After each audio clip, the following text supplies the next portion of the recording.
chair smashed, and our bicycle tires blew up when we crashed."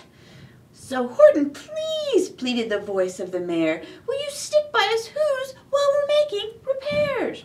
"Of course," Horton answered. "Of course I will stick. I'll stick by you small folks through thin and through thick." He's a good friend. Everyone should have a friend like Horton.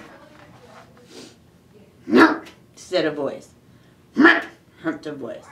"For almost 2 days you've run wild and insisted on chatting with persons who've never existed. Such carrying on in our peaceable jungle, we've had quite enough of your bellowing bungle. And I'm here to state," sapped the biggest kangaroo, "your silly nonsense, your game is all through." The young kangaroo in her pouch said, "Me too." Mean old in the pouch. Yeah. With the help of the Wickersham brothers and dozens of Wickersham uncles and Wickersham cousins and Wickersham in-laws, whose help I've engaged, you're going to be roped, you're going to be caged. And as for your dustbag, that we shall boil in a steaming hot kettle of bezelnut oil." "Boil it?" gasped Horton. "Oh, no, you can't do that. It's all full of persons. They'll prove it to you." I don't want them to get put in oil. That would be awful. "Mr. Mayor, Horton called. "Mr. Mayor, you've got to prove now that you really are there. So call a big meeting, get everyone out. Make every who holler, make every who shout, make every who scream. And if you don't, every who is going to end up in bezelnut stew."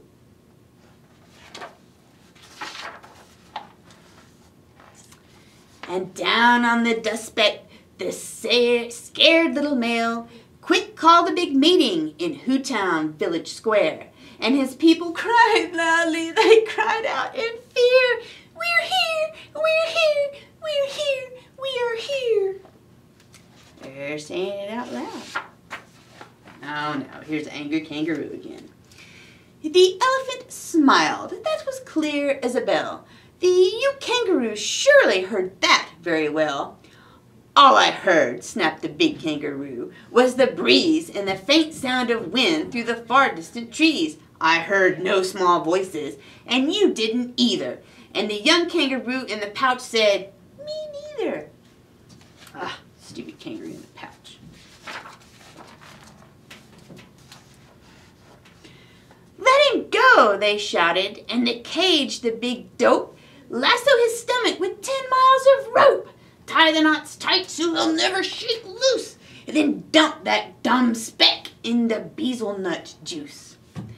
Horton fought back with great vigor and vim, but the Wickersham gang was too many for him. They beat him, they mauled him, they started to haul him into his cage. But he managed to call to the mayor, "Don't give up! I believe in you all! A person's a person, no matter how small. And you very small persons will not have to die if you make yourself heard, so come on and try."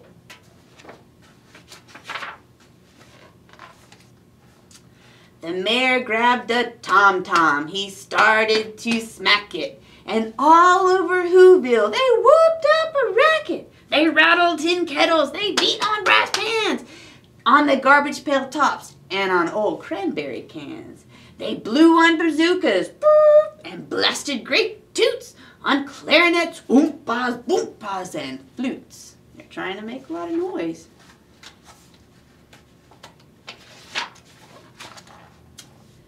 Great gusts of loud rackets rang high through the air. They rattled and shook the whole sky.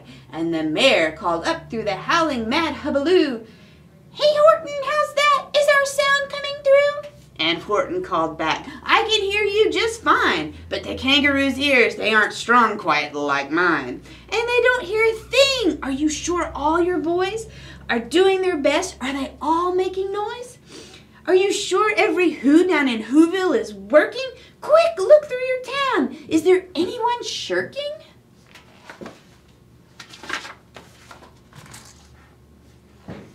Through the town rushed the mayor, from the east to the west, but everyone seemed to be doing their best. Everyone seemed to be yipping or yapping. Everyone seemed to be beeping or bapping. But it wasn't enough. All this ruckus and roar, he had to find something to help him make more. He raced through each building. He searched floor to floor. What's going to happen next? And just as he felt he was getting nowhere and almost about to give up in despair, he suddenly burst through a door. That mayor discovered one shirker quite hidden away in the Fairfax apartments 12J. And a very, very small shirker named Jojo was just standing and bouncing a yo-yo.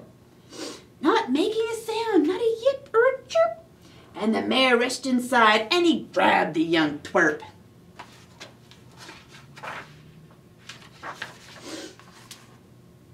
And he climbed the lad up the Eifenberg Tower. This, cries the mayor, is your town's darkest hour. The time for all who have blood is red to come to the aid of their country, he said. We've got to make noises in greater amounts, so open your mouth. Let every voice count.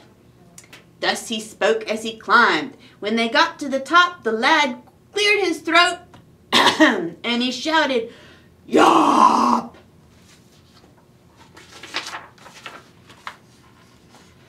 And that yop, that one small extra yop, put it over. And finally, at last, from that speck of the clover, the voices were heard. They rang out in the air.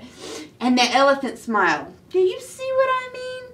They proved there are persons, no matter how small. And their whole world was saved by the smallest of all. How true! Yes, how true, said the big kangaroo. And from now on, you know what I'm planning to do. From now on, I'm going to protect them with you. And the young kangaroo in her pouch said, I wonder what she's going to say. Me too. From the sun in the summer, from rain when it's fallish, I'm going to protect them no matter how smallish. And that was Horton Hears a Who by Dr. Seuss. And I hope you guys will remember that no matter how small you are, you have something to give. Bye.